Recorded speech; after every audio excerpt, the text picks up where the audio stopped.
ভাই একদম সিরিয়াসলি বলছি, মানে মোনালিসা স্টুডিওতে এত সুন্দর দুর্গা ঠাকুর বানিয়েছে, একদম মানে কুমারটুলির যেরকম ঠাকুর বানিয়ে থাকে কলকাতার, একদম সেম টু সেম। ভাই তোমরা যদি বিশ্বাস না করো তাহলে একবার আসে এখানে, যদি কেউ ঠাকুর নিতে চাও তোমরা এখানে এসে যোগাযোগ করতে পারো। ঠাকুরগুলি দেখে অপূর্ব লাগবে তোমাদের থেকে, মানে সিংহগুলি একবার দেখো ভাই, এত অপূর্ব বানিয়েছে, মানে সাইজগুলি, মানে মুখের ধরন দেখে একদম সে বানিয়েছে ঠাকুরগুলি, সবগুলি ঠাকুর এখানে কিন্তু সে বানিয়েছে।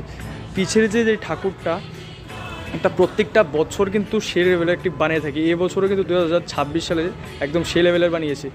মানে আমাদের অ্যাড্রেসটা হলো আগরতলা রাম ঠাকুর সংঘ, এসেই দেখবে এখানে একটা বড় স্টুডিও আছে, এখানে একটা অটো স্ট্যান্ড আছে কালী মন্দিরটার পাশেই, এখানে কিন্তু আমাদের স্টুডিওটা মোনালিসা স্টুডিও। অপূর্ব দুর্গা ঠাকুর বানিয়েছে 2026 সালে।